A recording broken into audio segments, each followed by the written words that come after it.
Hello everyone, welcome to build I species. दोस्तों, जैसा आपको पता है कि पिछले कुछ सालों में इन्फोर्समेंट डायरेक्टरेट यानी कि अगर हिंदी में कहे तो प्रवर्तन निदेशालय अत्यंत ही महत्वपूर्ण चर्चा का विषय बन गई है। अभी हाल में ही सीएमओ दिल्ली को ईडी द्वारा समन भेजा गया है। तो आइए दोस्तों, इस वीडियो के माध्यम से हम ये जानने की कोशिश करते हैं आखिर ईडी क्या है और ये कैसे कार्य करती है और ये किसके अंतर्गत आती है। और दोस्तों, अगर आप हमारे चैनल पर नए हैं तो प्लीज हमारे चैनल को सब्सक्राइब, वीडियो को लाइक एंड शेयर जरूर कर लें। So let's begin. प्रवर्तन निदेशालय यानी कि इन्फोर्समेंट डायरेक्टरेट एक बहु अनुशासनात्मक संगठन है, यानी कि मल्टी डिसिप्लिनरी ऑर्गेनाइजेशन है जो मनी लॉन्ड्रिंग यानी कि अवैध धन को वैध करना, इसके अपराधों और विदेशी मुद्रा कानूनों के उल्लंघन की जांच करता है। यह वित्त मंत्रालय, फाइनेंस मिनिस्ट्री के रेवेन्यू डिपार्टमेंट के अंतर्गत कार्य करता है।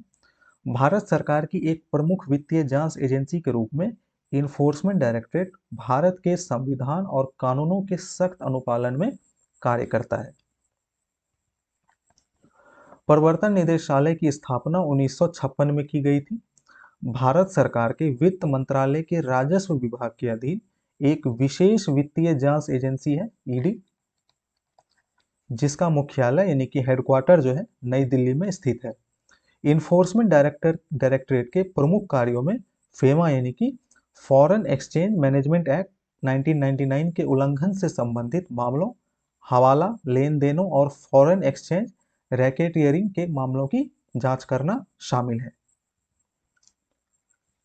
इस निदेशालय की स्थापना 1 मई 1956 को की गई थी, जैसा अभी हमने देखा, जब विदेशी मुद्रा विनिमय अधिनियम यानी कि फेरा यानी कि फॉरेन एक्सचेंज रेगुलेटिंग एक्ट 1947 का, इसके अंतर्गत विनिमय नियंत्रण विधियों के उल्लंघन को रोकने के लिए आर्थिक कार्य विभाग के नियंत्रण में एक प्रवर्तन इकाई का गठन किया गया था। पहले ये आर्थिक कार्य विभाग के अंतर्गत आता था, ये आप याद रखेंगे दोस्तों।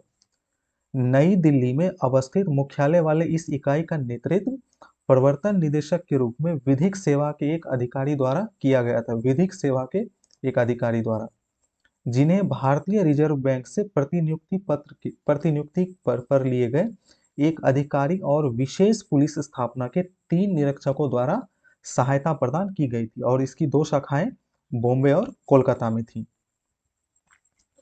और वर्ष 1960 में इस निदेशालय का प्रशासनिक नियंत्रण यानी कि एडमिनिस्ट्रेटिव कंट्रोल जो है आर्थिक कार्य मंत्रालय से रेवेन्यू डिपार्टमेंट में ट्रांसफर कर दिया गया था। 4 वर्ष की अवधि में यानी कि 1973 से 1977 में निदेशालय को मंत्रिमंडल सचिवालय, कार्मिक और प्रशासनिक सुधार विभाग के प्रशासनिक अधिकार क्षेत्र में रखा गया। और अभी वर्तमान में निदेशालय जो है राजस्व विभाग, वित्त मंत्रालय, भारत सरकार के एडमिनिस्ट्रेटिव कंट्रोल में है, यानी कि अभी जो फिलहाल रेवेन्यू डिपार्टमेंट के अंतर्गत ये आता है, ईडी।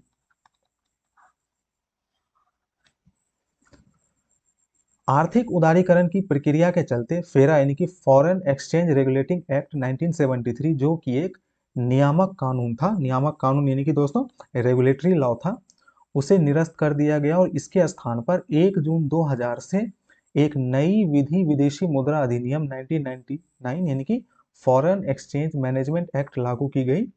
बाद में अंतर्राष्ट्रीय धन शोधन व्यवस्था के अनुरूप एक नया कानून धन शोधन निवारण अधिनियम 2002 यानी कि PMLA, prevention of money laundering act बना 2002 का। और प्रवर्तन निदेशालय को दिनांक 1/7/2005 से prevention of money laundering act को परिवर्तित करने का दायित्व सौंपा गया।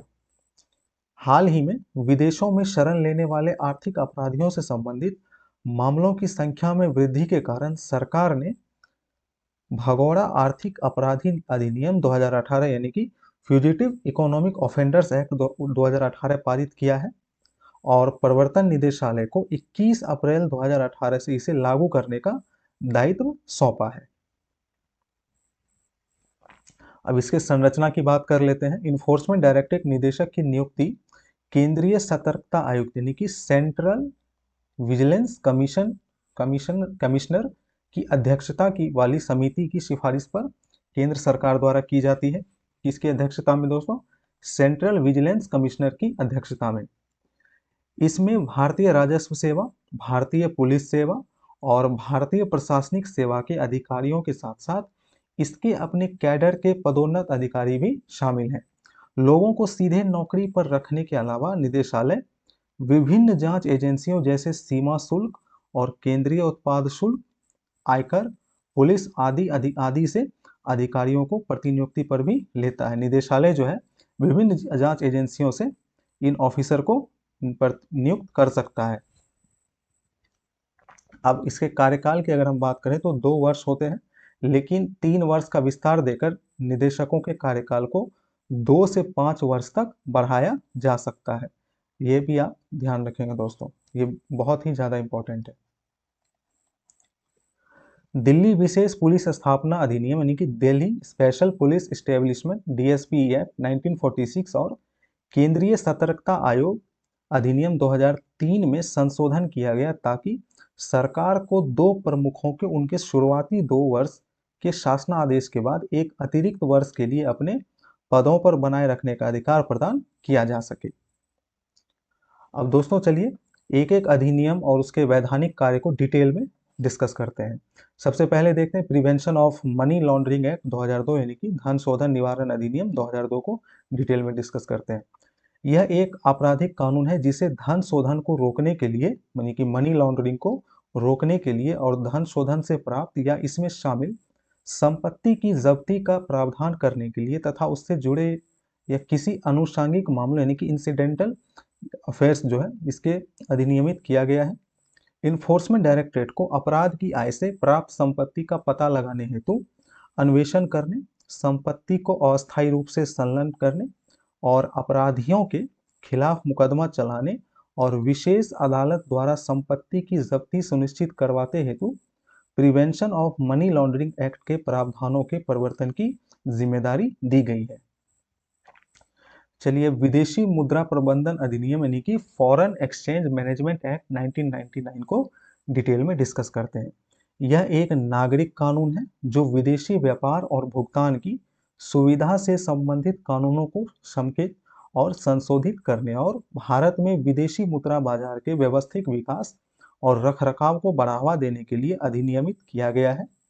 प्रवर्तन निदेशालय यानी कि इन्फोर्समेंट डायरेक्टरेट को विदेशी मुद्रा कानूनों और विनियमों के संदिग्ध उल्लंघनों के अन्वेषण करने, कानून का उल्लंघन करने वालों को न्याय निर्णीत करने और उन पर जुर्माना लगाने की जिम्मेदारी दी गई है।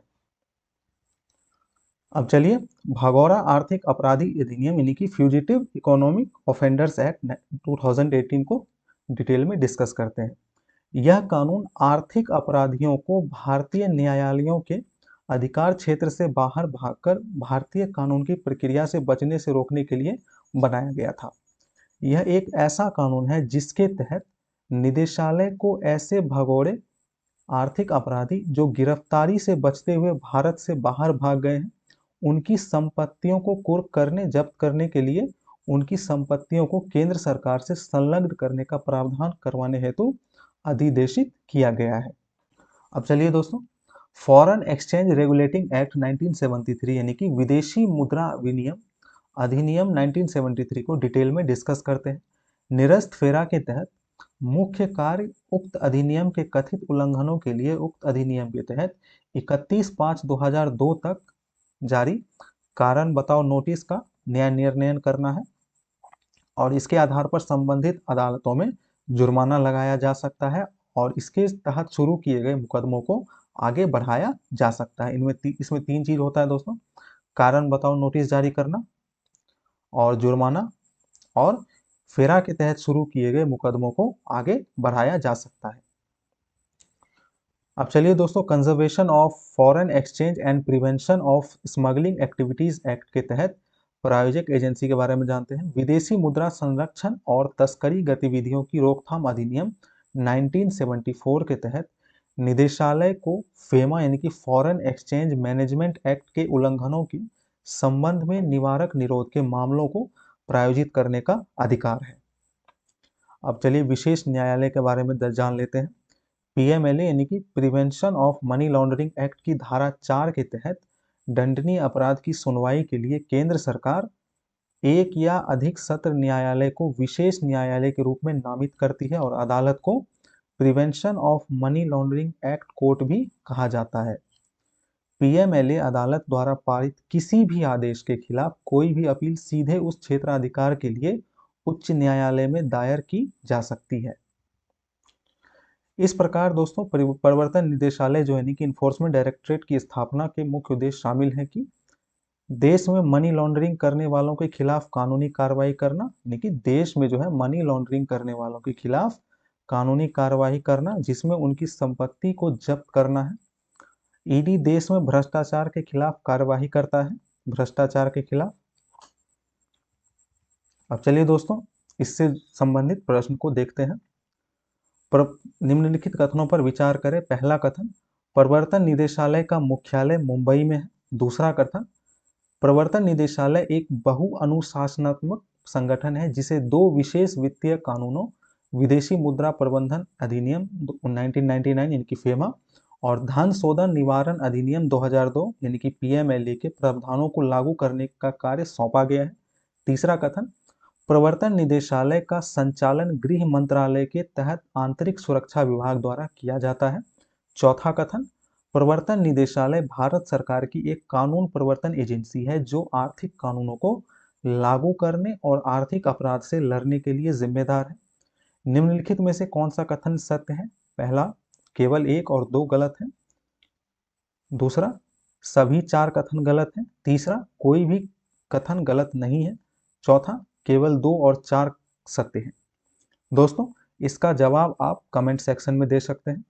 तो चलिए मिलते हैं बिल्ड आईएएस के अगले वीडियो में। अगर आपको यह वीडियो अच्छा लगा तो प्लीज़ हमारे चैनल को सब्सक्राइब, वीडियो को लाइक एंड शेयर ज़रूर करें। आप हमसे टेलीग्राम और व्हाट्सएप के माध्यम से भी जुड़ सकते हैं, जिसका लिंक नीचे डिस्क्रिप्शन बॉक्स में दे दिया गया है। Thank you for watching.